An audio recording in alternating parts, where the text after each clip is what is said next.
Apocalipsis, capítulo 2, versículo 18 al 29. Y escribe al ángel de la iglesia en Tiatira: el Hijo de Dios, el que tiene ojos como llama de fuego y pies semejantes al bronce bruñido, dice esto: yo conozco tus obras, y amor, y fe, y servicio, y tu paciencia, y que tus obras postreras son más que las primeras. Pero tengo unas pocas cosas contra ti, que toleras que esa mujer Jezabel, que se dice profetiza, enseñe y seduzca a mis siervos a fornicar y a comer cosas sacrificadas a los ídolos. Y le he dado tiempo para que se arrepienta, pero no quiere arrepentirse de su fornicación. He aquí, yo la arrojo en cama y en gran tribulación a los que con ella adulteran, si no se arrepienten de las obras de ella. Y a sus hijos heriré de muerte, y todas las iglesias sabrán que yo soy el que escudriña la mente y el corazón, y os daré a cada uno según vuestras obras. Pero a vosotros y a los demás que están en Tiatira, a cuantos no tienen esa doctrina y no han conocido lo que ellos llaman las profundidades de Satanás, yo os digo: no os impondré otra carga, pero lo que tenéis, retenedlo hasta que yo venga. Al que venciere y guardare mis obras hasta el fin, yo le daré autoridad sobre las naciones, y las regirá con vara de hierro, y serán quebradas como vaso de alfarero, como yo también la he recibido de mi Padre. Y le daré la estrella de la mañana. El que tiene oído, oiga lo que el Espíritu dice a las iglesias. Amados hermanos en Cristo y estimado público, en la última prédica vimos el significado general de la palabra que el Señor le envía a la iglesia en Tiatira. Hoy veremos su connotación espiritual. Es una palabra para despertar a aquellos que distorsionan la verdad y adoran ídolos e imágenes, aun cuando dicen que creen en Dios y sirven al Señor. No estoy juzgando ni criticando a ninguna religión específica. Estoy tratando de explicar el significado espiritual del mensaje que el Señor da a la iglesia en Tiatira. Espero que pueda discernir bien esto. Ahora bien, en primer lugar, en Apocalipsis capítulo 2, versículo 19, el Señor dice lo siguiente: yo conozco tus obras, y amor, y fe, y servicio, y tu paciencia, y que tus obras postreras son más que las primeras. En un sentido general, el Señor elogia a la iglesia en Tiatira, pero, como ya lo mencioné anteriormente, el verdadero significado de este versículo no es en realidad el de un reconocimiento. Cuando el Señor dice: yo conozco tus obras, y amor, y fe, y servicio, y tu paciencia, y que tus obras postreras son más que las primeras, lo que quiere decir es que los hechos o acciones visibles que la iglesia en Tiatira hizo al final fueron mayores que las que hizo al principio. Así que, en realidad, esto no es un reconocimiento, es una palabra de advertencia para que se den cuenta que no son sus acciones visibles lo que es verdaderamente importante y trascendente. Aparentemente, la iglesia en Tiatira había estado haciendo muchas obras de bienestar social, como caridad, apoyo social etc. Y éstas habían ido en aumento. Sin embargo, la pregunta es, ¿por qué lo estaban haciendo? Por cierto, el Señor no está diciendo que hacer una buena acción sea algo malo. No obstante, la intención de Dios era y es que todos vean si el propósito verdadero de esa buena acción es mostrar bondad o dar solo una buena impresión. Santiago, capítulo 2, versículo 15 al 17, señala al respecto. Y si un hermano o una hermana están desnudos y tienen necesidad del mantenimiento de cada día, y alguno de vosotros les dice, id en paz, calentaos y saciaos, pero no les dais las cosas que son necesarias para el cuerpo, ¿de qué aprovecha? Así también la fe, si no tiene obras, es muerta en sí misma. Tal como menciona el pasaje, ayudar, asistir a otras personas y hacer buenas obras es, con toda seguridad, una muestra de amor y fe. Pero hay que tener bien en claro que esa evidencia externa no confirma por sí sola si en verdad eso se ha hecho con buena intención. Tal como señala Primera de Juan capítulo 3, versículo 18, que dice, hijitos míos, no amemos de palabra ni de lengua, sino de hecho y en verdad. No debemos amar solo de palabra, sino debemos demostrar ese amor con hechos, es decir, con acciones concretas. No importa lo mucho que se esfuerce por el Señor y muestre obras de amor, fe, servicio y perseverancia, si no lo hace de todo corazón, entonces esa no será la fidelidad que el Señor busca ni desea. Por ejemplo, cuando ayuda a alguien, si lo hace para satisfacer su propio ego y con una actitud orgullosa, entonces déjeme decirle que eso ante Dios no será una buena obra hecha con fe. Además, si lo hace con la finalidad de dar una buena imagen de sí mismo ante los demás o para causar una buena impresión, eso entonces será hipocresía. Y esa hipocresía hará finalmente que su fe sea vana y vacía. Lo que Dios nos pide es esto: santificar el corazón, hacer obras de amor, fe, servicio y perseverancia con la fidelidad que brota de un corazón santificado. Un corazón en proceso de santificación y una fe sin fidelidad, es decir, sin obras, harán poco a poco de esa fe algo formal y meramente ritual. El resultado de ello será implantar tradiciones creadas por el hombre, lo que hará difícil vivir una verdadera vida cristiana.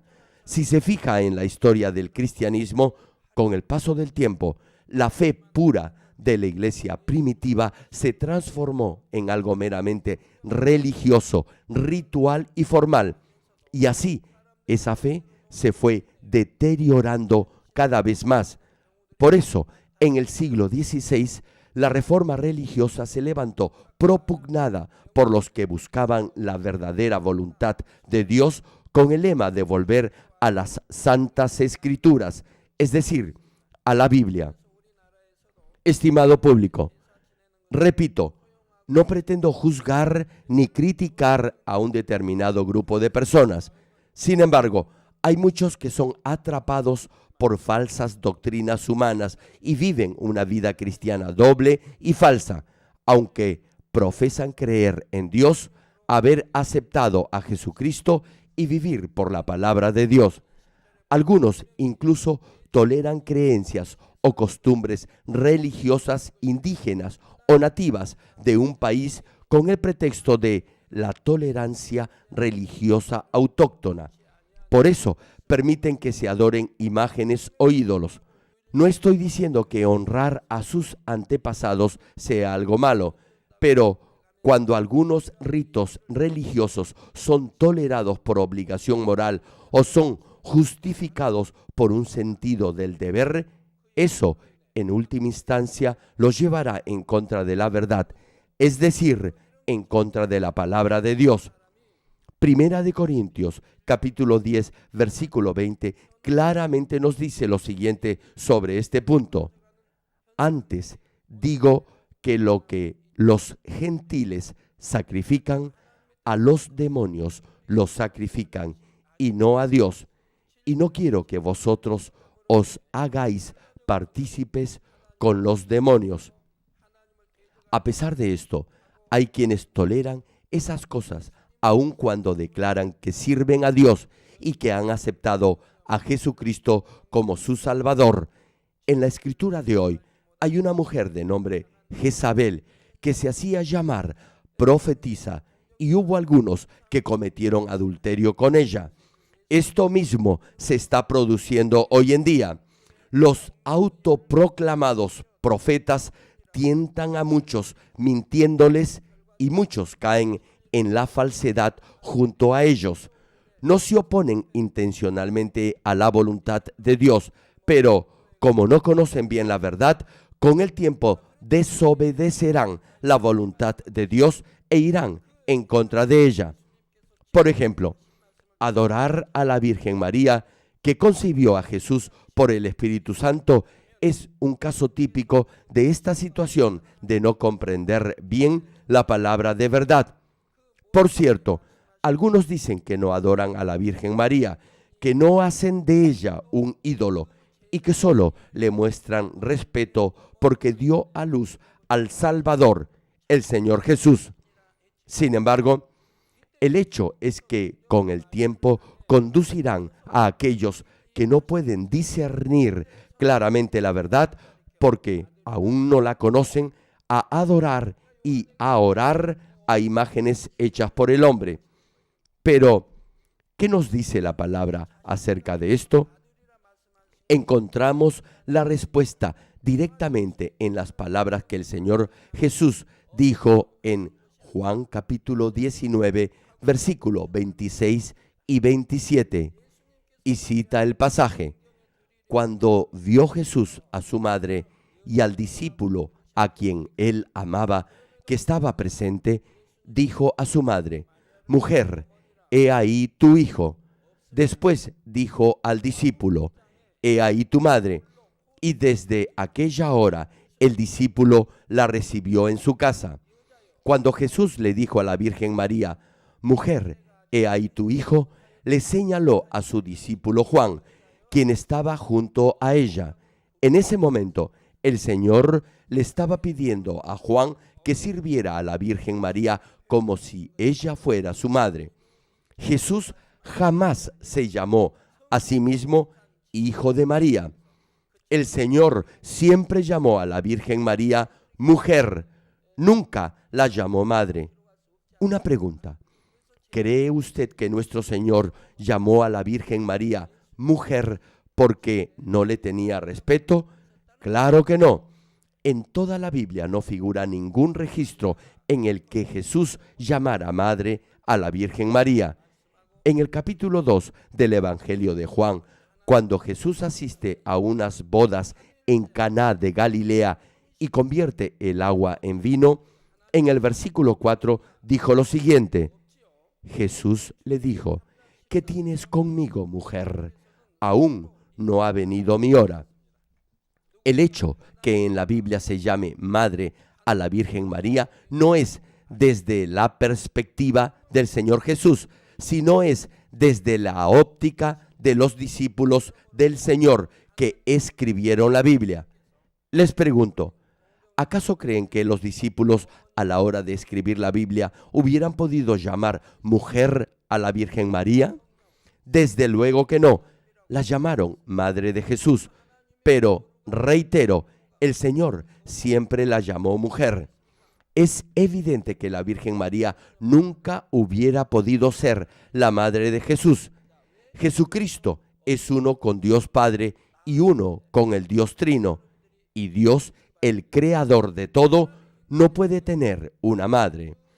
En la primera parte de Éxodo, capítulo 3, versículo 14, se menciona: Y respondió Dios a Moisés: yo soy el que soy.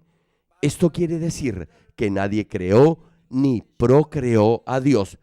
Desde la eternidad a la eternidad, Dios es: yo soy el que soy. Por eso, Jesús, quien es uno con Dios Padre, no puede llamar madre a la Virgen María, quien es un ser humano creado. Nosotros creemos en Dios Padre, Dios Hijo y Dios Espíritu Santo, y usamos el término la Trinidad. No hay ningún término en el cristianismo tal como Dios Madre. ¿O acaso sí lo hay? Hablando biológicamente, la Virgen María tampoco pudo ser la madre de Jesús. Por favor, presten atención a lo que voy a decir y podrán entender por qué la Virgen María no puede ser tampoco la madre biológica de Jesús. Cuando se concibe un bebé, se unen el espermatozoide del padre y el óvulo de la madre. Pero en el caso de Jesús, a pesar que la Virgen María lo dio a luz, el Señor no fue concebido por medio del óvulo de la Virgen María. Hermano, antes que usted naciera, su padre y su madre se unieron, y por medio de esa unión del espermatozoide de su padre y el óvulo de su madre, usted fue concebido y posteriormente nació. Por eso llama al hombre y a la mujer que lo procrearon padre y madre, es decir, son sus padres biológicos. Sin embargo, nuestro Señor Jesús no fue concebido por la unión de un espermatozoide y un óvulo. No hubo óvulo ni espermatozoide en el origen ni en la concepción del Señor. Jesús, por decirlo de alguna manera y con todo respeto, tomó prestado el vientre de la Virgen María y fue concebido por el Espíritu Santo, quien es uno con Dios Padre. Reitero, Jesús fue concebido por el Espíritu Santo. Les doy un ejemplo. Actualmente, debido al adelanto tecnológico en el desarrollo científico, un bebé puede ser concebido en una probeta y luego nacer. Eso no quiere decir que esa probeta sea el padre del bebé. Los padres de ese bebé son los que han proveído tanto el espermatozoide como el óvulo.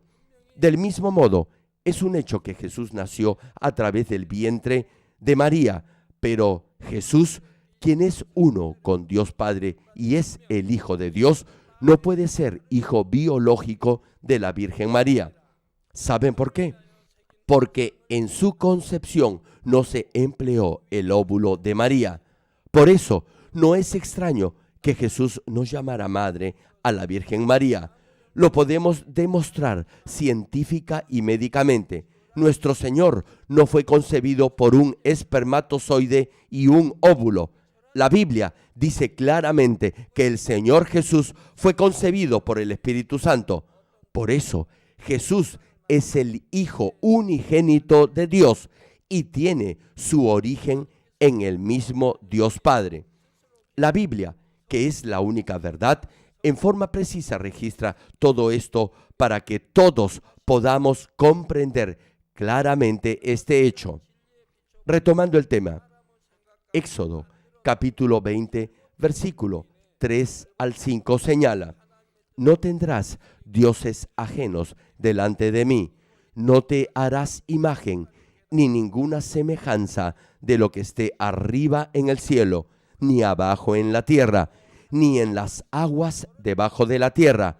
No te inclinarás a ellas, ni las honrarás, porque yo soy Jehová tu Dios, fuerte, celoso, que visito la maldad de los padres sobre los hijos hasta la tercera y cuarta generación de los que me aborrecen. Note que el pasaje dice: no te inclinarás a ellas, ni las honrarás. Hermano, excepto al Dios yo soy el que soy, no debemos hacer de nada ni de nadie un ídolo ni una imagen. Dios quiere que sus hijos sirvan y adoren solamente a Dios Padre, a Dios Hijo y a Dios Espíritu Santo. Si entiende esta verdad y se ha dado cuenta que ha hecho de algo o de alguien un ídolo, o si ha venerado alguna imagen, deberá inmediatamente arrepentirse de ello, ya que esas falsas creencias finalmente los llevarán a desobedecer la voluntad de Dios y a no guardar sus mandamientos. Si no lo hace, se alejará cada vez más de la palabra de Dios y finalmente caerá de la gracia de Dios, y Satanás lo acusará. Tal vez crea que no ha adorado ídolos ni imágenes, pero como no conocía la verdad, quizás haya desobedecido la palabra de Dios. Ahora bien, si continúa haciéndolo, no podrá recibir la gracia de Dios ni la ayuda del Espíritu Santo, sino más bien caerá bajo la red de Satanás. Por eso, Dios ideó un plan en estos postreros días para que el ser humano pudiera entender su voluntad a través de las poderosas obras del Espíritu Santo, a fin de dar a todos la oportunidad para recibir la gracia de Dios. Aquellos que aman a Dios y procuran buscar la verdad de buen corazón se darán cuenta de la maldad que hay en ellos y entenderán cuál es la verdad al oír la palabra de Dios y ver las evidencias que la acompañan. No obstante, si aún así no se arrepienten y se corrigen, vendrá sobre ellos el juicio estricto de Dios, tal como lo dice el Señor en Apocalipsis capítulo 2, versículo 22, que cita: He aquí, yo la arrojo en cama y en gran tribulación a los que con ella adulteran, si no se arrepienten de las obras de ella. Hermanos en Cristo, he explicado brevemente el error en el que se incurre al adorar equivocadamente a la Virgen María. Sin embargo, hay otros ejemplos en diferentes áreas de la vida en los que se incumple la palabra de Dios. Por ejemplo, beber y fumar es malo, pero si tenemos en cuenta los pecados colaterales que resultan de ello, podrá entender claramente lo que no debe hacer como hijo de Dios. Ahora bien, fumar es dañino y nocivo para la salud, causa varios tipos de cáncer y otras enfermedades, y beber licor hace que se comporte y se exprese de manera grosera, vulgar, violenta y agresiva, incluso con sus familiares más cercanos. Los malos sentimientos, el odio y otras clases de malos entendidos que ha intentado ocultar suprimiéndolos en su interior, saldrán a relucir en su estado de ebriedad. Una vez que está borracho, no podrá comportarse ni hablar como un hijo de Dios. Será una deshonra para Dios e impedirá que otros crean en Jesucristo.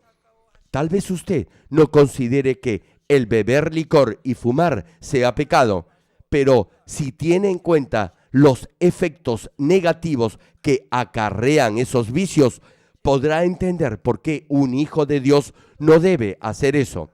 Además, son perjudiciales para su cuerpo. Un hijo de Dios debe vivir embriagado, no por el licor, sino por la llenura del Espíritu Santo. ¿Cuántos dicen amén? No obstante, si bebe alcohol, lo más probable es que cometa algún otro pecado. Me pregunto entonces si realmente ama a Dios. Cuando Jesús murió en la cruz, el velo del templo se rasgó en dos, de arriba abajo. Era una señal de que el muro de pecado que existía entre Dios y el hombre se había derribado. Somos salvos por la preciosa sangre del Señor y ahora somos hijos de Dios y podemos con toda confianza llamar a Dios Abba Padre. Ahora bien, si incluso cuando decimos que creemos en el Señor y aún así pensamos que para ser perdonados debemos confesar nuestros pecados a alguien más, al igual que se hacía antes que Jesús llevara la cruz, cuando no podíamos entrar directamente a la presencia de Dios como pecadores, me pregunto, ¿qué sentiría el Señor al verlo hacer eso? Después que Jesús tomó la cruz, ¿acaso hubo algún apóstol o discípulo del Señor que enseñara que debemos confesar nuestros pecados a alguien más que a Dios para ser perdonados? Nuestro Señor nos enseñó y nos dejó la oración del Padre Nuestro para que pudiéramos orar nosotros mismos a Dios. También instruyó a sus discípulos a orar directamente al Padre. Lo hizo en el huerto de Getsemaní. Asimismo, nos dijo que debemos estar despiertos espiritualmente y orar sin cesar. Una pregunta: ¿a quién dijo el Señor que debemos de orar? Sí, solo a Dios Padre. Además, incluso si alguien le dice, tu pecado te es perdonado, Dios no reconocerá ese perdón. Me pregunto, ¿cómo puede un hombre irrogarse el derecho a perdonar los pecados de otro?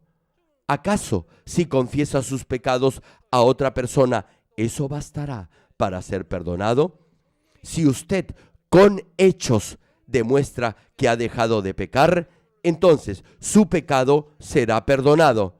Pero si sigue cometiendo el mismo pecado, es porque todavía tiene ese deseo de pecar en su corazón. Entonces, ¿cómo cree que puede ser perdonado tan solo confesando sus pecados? Eso no tiene ningún sentido. Es cierto que alguien puede interceder en oración por usted, pero solo Dios puede perdonar el pecado. Tal vez se pregunte entonces, ¿cuál es el significado de Juan capítulo 20, versículo 23, cuando el Señor, después de su resurrección, le dice lo siguiente a sus discípulos?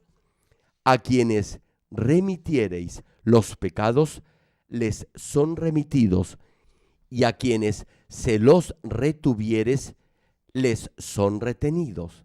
Por cierto, podemos leer en la Biblia que Pedro maldijo a Ananías y a Zafira, quienes intentaron engañar al Espíritu Santo, y ambos murieron. Cuando alguien hace algo malo, eso le trae maldición, es decir, problemas y enfermedades. Si alguien maldice a un siervo de Dios que ama a Dios y al Señor, ¿cree usted que esa maldición caerá sobre ese siervo? No, no será así. ¿Recuerdan el caso de Ananías y Zafira? Ellos intentaron engañar al apóstol Pedro, pero la Biblia dice que en realidad intentaron engañar al Espíritu Santo. Pedro tenía el poder de Dios y ese poder se manifiesta por el Espíritu Santo. Cuando trataron de engañar a Pedro, fue como si procuraran engañar al Espíritu Santo, y tratar de engañar al Espíritu Santo trae maldición. Los que hacen esto no podrán ser salvos. Cuando alguien se vuelve uno con Dios y con el Señor y recibe el amor de Dios y el respaldo del Señor, todo lo que dice se hará realidad. Por eso, cuando Eliseo maldijo a un grupo de jóvenes, una osa salió a su encuentro y los mató. Eliseo era un profeta con poder de Dios. Ahora bien, les pregunto, ¿qué profeta conocen que haya muerto de una enfermedad? Eliseo es el único. ¿Saben por qué? Porque precisamente como era profeta de Dios, había algo que solo él podía hacer y no los otros. Los jóvenes lo siguieron y lo insultaron hasta las afueras de la ciudad. Eliseo no aguantó más y los maldijo, y en el camino salió una osa y los mató a todos ellos. El punto es que Eliseo debía haber soportado eso y mucho más, pero no lo hizo así, y tiempo después murió de una enfermedad. Retomando el mensaje, no obstante, esta palabra de Juan capítulo 20, versículo 23, no se aplica a cualquiera. Esto va para aquellos que son uno con Dios y con el Señor, y que son amados y respaldados por Dios. Sin embargo, aún así, eso no quiere decir que el pecado será incondicionalmente perdonado cuando el siervo de Dios ora.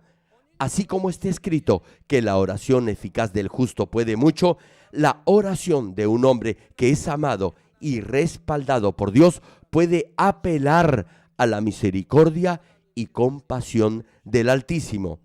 Pero, aún así, la clave para el perdón del pecado depende exclusivamente y en forma individual del que ha cometido el pecado.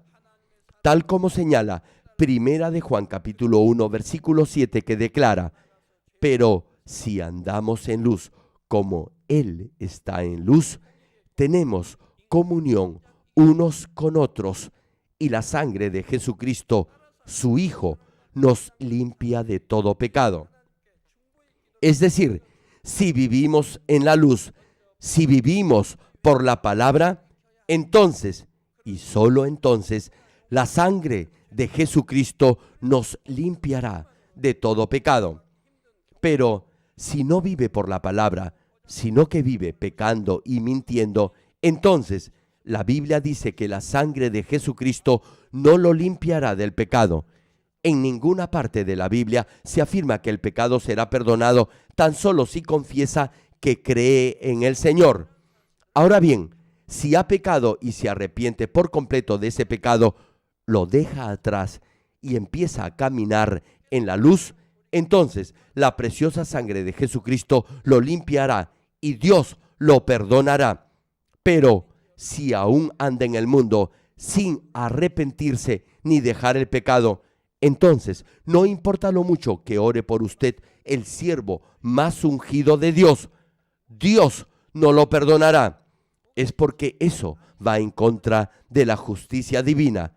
Si pudiera ser perdonado así como así, es decir, tan fácilmente, el hombre no dejaría de pecar, ya que solo le bastaría pedirle a un siervo reconocido por Dios que orara por perdón de sus pecados, y todo estaría resuelto. Si fueran perdonados de esa manera, volverían al mundo y al pecado. ¿Acaso eso sería justo o serviría para cultivar el corazón del ser humano? Por ello, incluso si un siervo amado por Dios intercede en oración por usted, lo primero que deberá hacer es arrepentirse de su pecado y dejarlo por completo. Y aun si su pecado es demasiado grave como para ser perdonado por su propia oración, Dios atenderá la oración del siervo, quien intercede por usted porque lo ama y lo respalda. Y en ese caso, tal vez sea posible que Dios tenga misericordia de usted. Ahora bien, debe comprender claramente que la oración de intercesión de un siervo de Dios es totalmente aparte de la confesión personal que cada uno debe hacer en forma individual y detallada de su pecado. Sí, el siervo podrá orar en nombre suyo para que Dios lo perdone.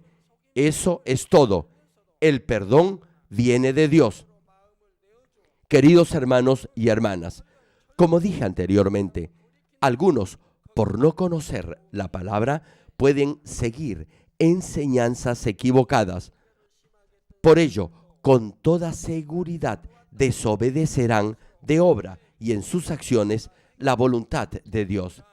Pero, sea que lo hagan sin intención o que, aun sabiéndolo, desobedezcan, o que esa desobediencia sea un acto producto de la maldad en su corazón, Dios aún así tratará de darles otra oportunidad. Por eso, en Apocalipsis capítulo 2, versículo 24, el Señor dice lo siguiente: pero a vosotros y a los demás que están en Tiatira, a cuantos no tienen esa doctrina y no han conocido lo que ellos llaman las profundidades de Satanás, yo os digo, no os impondré otra carga. Esto significa que Dios es un Dios de justicia, que paga a cada uno según sus obras, y si se arrepienten y se corrigen, aun cuando hayan hecho lo malo, puesto que no conocían las cosas profundas de Satanás, es decir, no conocían la palabra, Dios aún así no les impondrá otra carga. No obstante, ciertamente habrá una retribución a los que pecan después de conocer las profundidades de Satanás, o para los que han entregado su corazón al maligno, aun cuando se arrepientan y dejen el pecado. Esto lo podemos ver en los que han adorado ídolos o imágenes durante mucho tiempo y vienen a los pies del Señor Jesús. En este caso, las consecuencias de su pecado pasado no desaparecerán. De acuerdo a la justicia de Dios, lo que hicieron en el pasado traerá alguna secuela y deberán enfrentarla. Desde luego, esto es también muestra del amor del Padre, que quiere dar lo mejor a todos luego de haber iniciado la obra de perfeccionamiento en cada uno. En el caso de la escritura de hoy, esta se refiere a quienes dicen que creen en Dios y han aceptado al Señor como su Salvador, pero han pecado debido a que desconocían la verdad. Por ello, a diferencia del caso de idolatría o de pecar a sabiendas, en esta situación concreta, si se arrepienten de sus pecados y se corrigen, Dios perdonará esos pecados pasados y nunca más los recordará. Sin embargo, el Señor los insta a que se aferren a lo que tienen hasta que Él venga. Eso quiere decir que deben seguir hacia adelante sin cambiar para no perder la salvación que recibieron por gracia del Señor.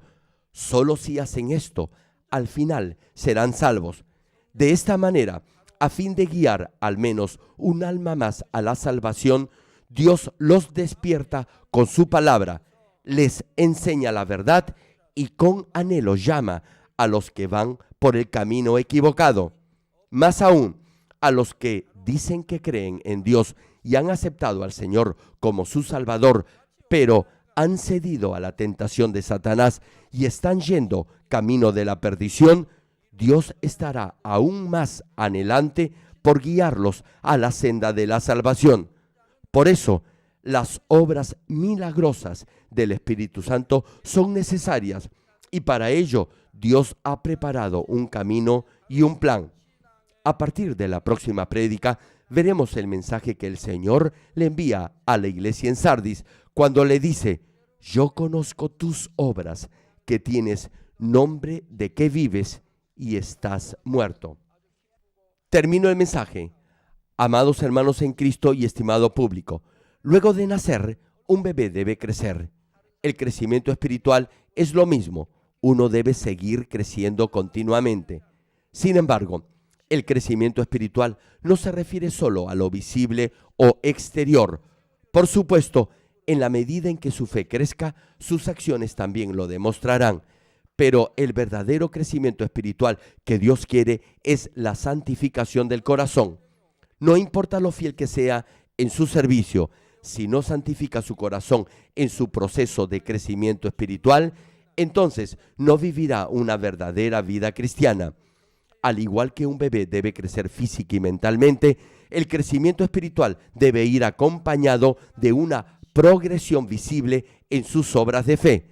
Si no, habrá un estancamiento en su crecimiento espiritual y le sobrevendrán diversos problemas.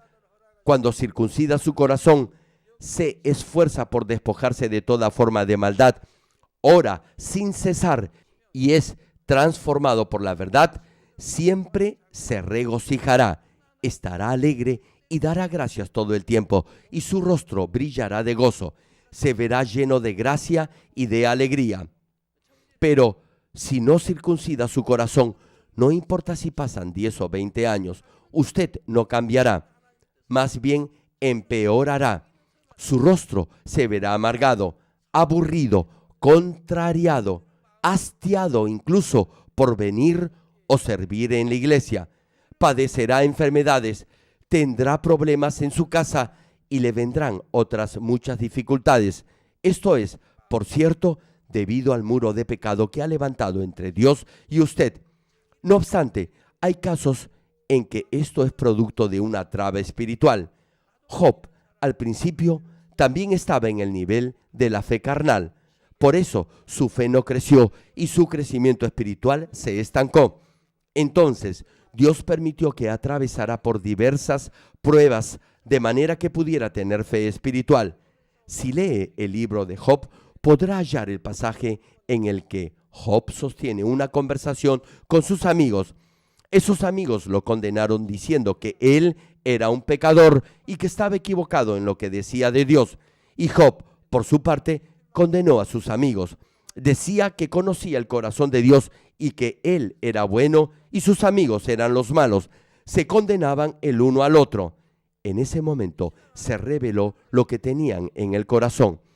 Al leer este libro podrá identificar cada parte del corazón de esos personajes y verá asimismo la maldad que había en ellos.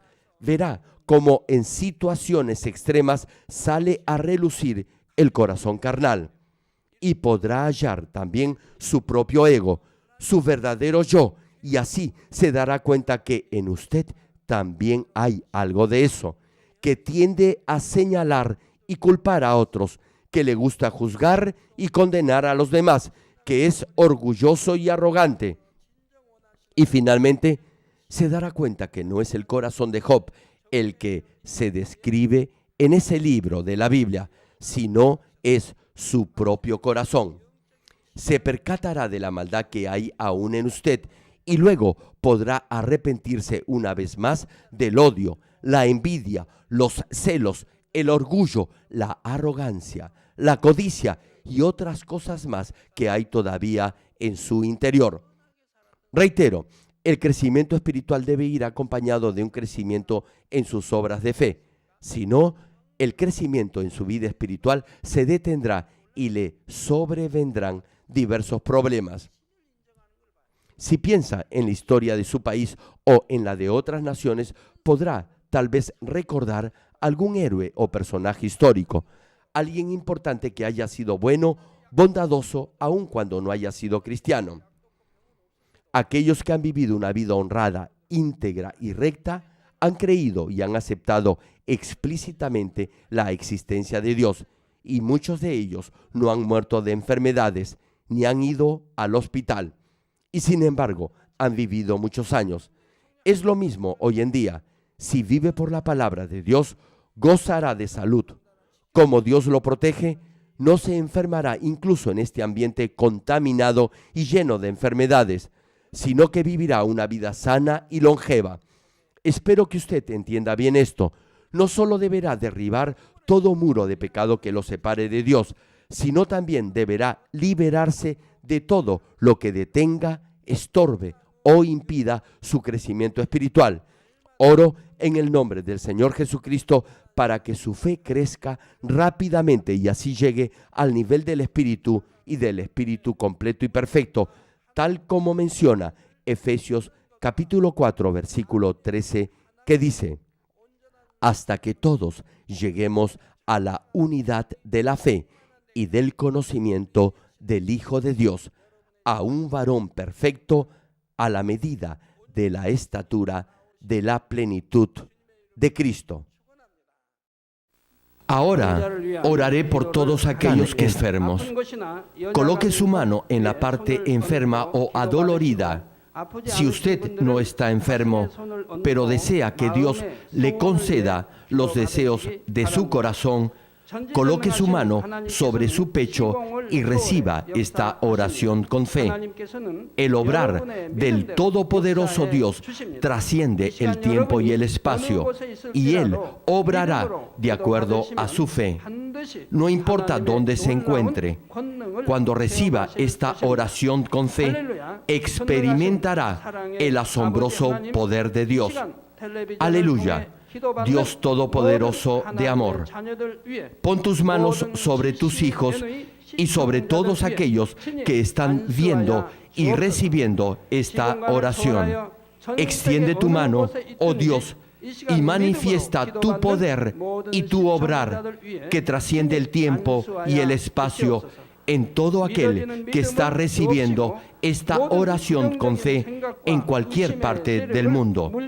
Da a cada uno de ellos la fe necesaria para que puedan creer y echar fuera todo pensamiento negativo y toda duda. Quita de ellos todas sus cargas y sufrimientos. Quema por el fuego del Espíritu Santo y limpia con la sangre de nuestro Señor desde la cabeza a los pies cada coyuntura y todo nervio, tejido y célula.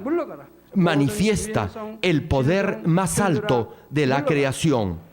Yo ordeno en el nombre de Jesucristo al diablo y a Satanás, a toda enfermedad, virus y bacteria, fuera.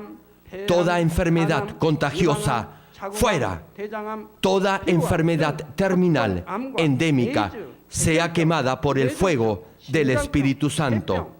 Que haya sanidad en todo tipo de cáncer, sida, leucemia, enfermedades cardíacas, pulmonares y todo tipo de dolencias que afectan a la mujer, hipertensión, diabetes, enfermedades de la piel e inflamación.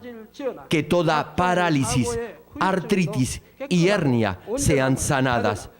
Que todo dolor, lumbago y jaqueca desaparezcan. Que todo resfrío, fatiga y enfermedad a la tiroides sea quemada por el fuego del Espíritu Santo. Epilepsia, autismo, depresión, crisis de nervios y todo tipo de enfermedades mentales, fuera. Dios Padre, te pido que toda parte que esté paralizada sea liberada y que los paralíticos y cojos caminen. Que los que tienen la vista nublada se les aclare. Que los que tienen problemas para oír puedan oír bien. Que los ciegos vean. Que los sordos oigan. Que los mudos hablen. Padre, bendice a aquellos que no pueden tener hijos. Restaura los huesos rotos y haz nueva toda parte quemada de los cuerpos. Limpia por el fuego del Espíritu Santo a los que son adictos a alguna droga, narcótico o sustancia tóxica. Revive los nervios y las células muertas. Ordeno en el nombre de Jesucristo al diablo y a Satanás y a toda potestad del aire, fuera. A todo poder de las tinieblas, espíritus malignos, perversos, deshonestos, engañadores, espíritus de división, fuera. Dios Padre, fortalece sus espíritus y sus cuerpos. Dales la fortaleza necesaria para que puedan clamar a ti. Fortalécelos para que puedan despojarse de todo pecado y vivan en santidad, para que sus almas sean prosperadas y todo les vaya bien.